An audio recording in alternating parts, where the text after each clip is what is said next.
Alright, here I got a battle against the guy from the small gun Wi-Fi battle finder thing. And yeah, I'm using Cheese's team again. The other guy has a fairly standard team. Everything's standard except for the Hihiduruma Darmanitan guy, which can be problematic depending on the set he is, but it's nothing I shouldn't be able to handle. If he's banded, he's gonna hit like a truck, and that just means I'm gonna have to outspeed it with like 90% of my team. And if he's scarfed, then I should be able to take a few hits with Tyranitar, Horse, and Landorus, because I can resist most of its moves between those guys. So yeah, he's also got Horse, which is probably gonna be the biggest threat to my team. But as long as I keep my Landorus alive, I should be able to keep his close combats in check. If he's banded, they're gonna start hurting, and eventually I'm gonna die because banded Horse is strong as fuck. But I got a horse of my own, so I could always outspeed him if he is banded, which he doesn't really have too much on his team to take my horse on either, besides his own Landorus. So this is kind of like a mirror match, but that's what OU is. That's what you get from me. That standard boring shit, which is what I like to see. But this is a very good battle, I can assure you. So yeah, I decided to lead with Celebi because it's not really gonna be able to do too much, and really the only thing that Celebi is gonna be able to be useful against is his Rotom. So I thought he might lead off with it because it might be scarfed, it might not be, but whatever. Celebi looks pretty useless. I just decided to lead with it. So he leads off with Scizor, which is pretty good for me because I could just try to fire off a hidden power. Depending on how much special defense he runs, I might be able to win a KO, but it looks like he's running the standard Scizor, so that does that much, and now my Celebi is gonna get wrecked by U-turn. I could have switched out, but then he might predict that and go for the pursuit and pretty much fuck up my Celebi. So I was like, fuck it. Celebi's gonna be useless anyway. So he goes out to his own Rotom. I'm gonna go out to mine, expecting him to be scarfed. I'm gonna go for a Hydro Pump, thinking he'd go for the Volt Switch and then switch out to something else.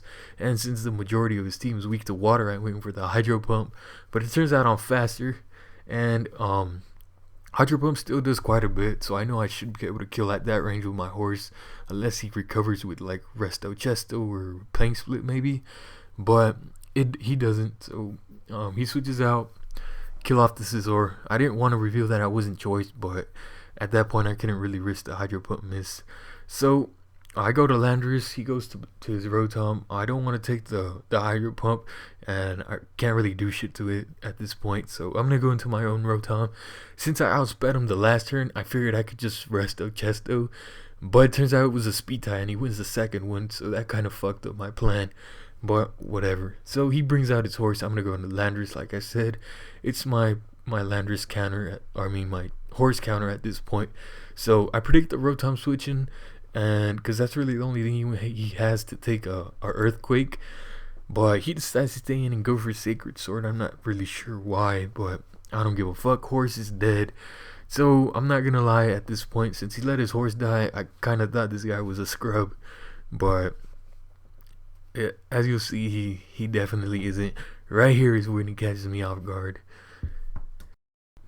He starts going for Will-O-Wisp on my Skarmory, and I didn't really know why, because I was really just expecting Skarm to die. Really, most of my battles that I've uploaded has been pretty much death fodder the whole time, but it is a fairly useful part of this team. So he goes for Will-O-Wisp again, and I'm like, what the fuck are you doing? Quit doing that. But then I'm like, wait, he's gaining HP every turn, so that means my horse isn't going to be able to kill him. So I was like, nah, I just got outsmarted, but whatever. There's not really much I could do either, since I don't want my Tyranitar to switch into Hydro Pump, since it could potentially get 2-hit KO'd. Usually I could live 2, but I don't know how much special defense or special attack he's running, but whatever. He finally kills off Skarm, which is good for me because he could have gotten back up to full HP if he'd wanted to, because this thing doesn't even have Whirlwind. But I'm going to bring in my Tyranitar. I figured he might want to keep his Rotom, since, like I said, he really needs a Rotom because it's the only thing that could take a hit from my horse, besides his Landorus, of course. But he decides to stay in, which I don't know. I don't really give a fuck because, like I said, I know I could take 2. And this turn I'm going to go for the Crunch. and I was like really fucking close to picking Pursuit again, thinking he might switch, but I was like, well, if he didn't switch at this point, he's probably gonna leave it in here again. But he does decide to switch out, which is gonna be a very good play, since he made sure to switch out his Rotom at a range of HP where he's going to be able to live the knockdown for my Landorus. And he brings in his own Landorus, threatening me out with the Earthquake. I could go to mine, but if he predicts my shit and goes for the HP Ice, then I'm going to lose. So I just let T-Tar die, and expecting him to switch out to Rotom, I'm going to go for the U-turn.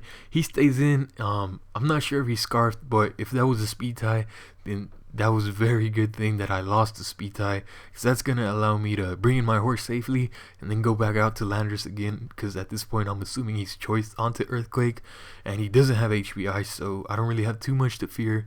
So I'm going to go for the knockdown this time, expecting the Rotom to switch in, or just expecting him to stay in general. So I went for the knockdown. He's able to live, and I assumed the Flare Blitz was coming, so I went to Horse to resist it. But then I see Superpower, so I was like, nah, I just got predicted. And Horse pulls through, winning like a boss. Is able to live with 4 HP. Sucks for that guy because he got like min damage on that Superpower.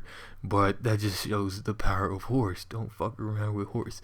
He's going to bring in his Landorus. I'm not sure if it was Scarfed, but mine should have Scarfed as well. So I should be able to knock him out with the Stone Age. And I do. He goes out to his T-Tar, but I'm just going to go out to Landorus. If he predicts that and goes for Ice Beam, doesn't matter. I'm just going to bring out Horse again and finish off the rest of his pokes with a close combat, since he never got out Rocks, so I'm going to be able to live.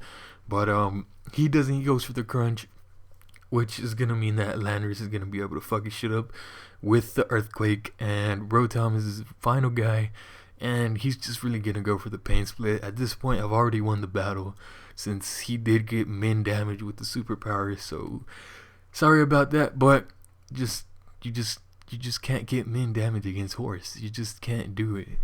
So yeah, comment, rate, all that shit. I'm out.